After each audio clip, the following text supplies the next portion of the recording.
ng bayan, maasahan anumang panahon. Magandang araw po sa ating lahat. Narito na ang pinakahuling update sa binabantayan pa rin nating si Tropical Storm Krising at sa magiging lagi ng ating panahon sa susunod na 24 oras. Sa kasalukuyan ay nakakaranas na ng mabagyong panahon ang malaking bahagi ng Northern Luzon habang patuloy namang lumalapit sa kalupaan si Bagyong Krising sa Northern Cagayan. Huling namataan ang sentro nito sa layong 135 km silangan ng Apari, Cagayan. Taglay pa rin nito ang lakas ng hangin na umaabot sa 75 km per hour malapit sa gitna at ang malakas na pagbugso nitong umaabot na sa 105 km per hour. Sa kasalukuyan ay kumikilos ito ng kanluran hilagang kanluran sa bilis na 20 km per hour. Kung mapapansin natin ay malawak ang kaulapang sakop nito at ang diametro ng bagyo ay umaabot na sa 550 km mula sa gitna. At dahil dito nakataas na ang Tropical Cyclone Wind Signal number 2 sa buong probinsya ng Batanes, Babuyan Islands, sa Ilocos Norte, Apayao, Cagayan, ang northern portion ng Ilocos Sur, ang northern at central portion ng Abra, ang buong Kalinga, ang eastern portion ng Mountain Province, ang northeastern portion ng Ifugao at ang buong Isabela.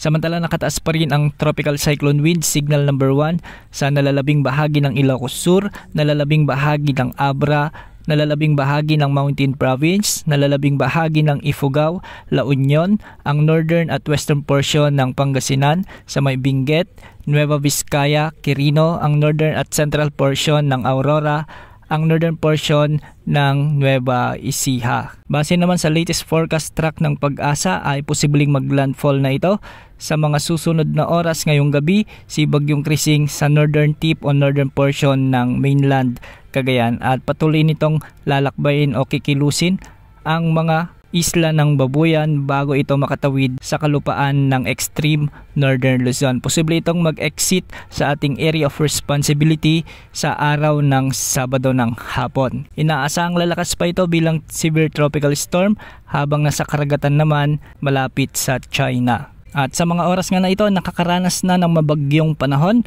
Dahil ka pa rin kay Tropical Storm Krising ang malaking bahagi ng extreme Northern Luzon at ilang bahagi ng Northern Luzon gaya ng Batanes, Cagayan, Isabela, Apayao, Abra, Kalinga, Ilocos Norte, Mountain Province, Ifugao at Ilocos Sur. Ang mga lugar na ito ay pinapayuhang maging alerto sa banta ng mga biglang pagbaha at landslides dahil posible ang malalakas hanggang sa matitinding pagbuhos ng ulan, kaya mag-ingat po sa mga kababayan natin dyan. Samantala, pabugso-bugsong pag-ulan naman na may mga malalakas na pagbugso ng hangin ang inaasahan din sa may Aurora, La Union, Pangasinan, ang nalalabing bahagi ng Cordillera Administrative Region, ang nalalabing bahagi ng Cagayan Valley. Posible rin ang banta ng mga pagbaha at pagguho ng lupa sa mga lugar na ito kung may mga umiiral ding malalakas at matitinding pag-ulan. Samantala, habagat naman na hinihila ng bagyo ang makakaapekto at nagdadala ng malalakas na pag-ulan sa Metro Manila, Zambales, Bataan, Cavite, Batangas, Occidental Mindoro, Palawan, Western Visayas, ang Negros Island Region. Posible rin ang banta ng mga flash floods at landslide sa mga lugar na ito kung may mga katamtaman at malalakas at minsan ay matitinding pag-ulan. At para naman sa nalalabing bahagi ng Luzon, Central Visayas at Zamboanga Peninsula ay magkakaroon naman ng mga occasional rains, dulot pa rin ng habagat at hindi rin inaalis ang banta ng mga pagbaha at pagguho ng lupa kung may mga katamtaman at malalakas na pag-ulan. Para naman sa nalalabing bahagi ng ating bansa ay magkakaroon naman ng maulap na papawirin na may mga kalat-kalat na pag-ulan at pagkidlat pagkulog. Dulot pa rin ito ng umiiral na southwest monsoon. Samantala, matataas na pag-alon naman ang inaasahan sa mga baybayin ng Central Luzon. Dulot ito ng pinagsamang epekto ng bagyo at ng habagat. Para naman sa mga baybayin ng Southern Luzon, Visayas at Mindanao ay posible ang mga pag-alon hanggang 3.4 meters.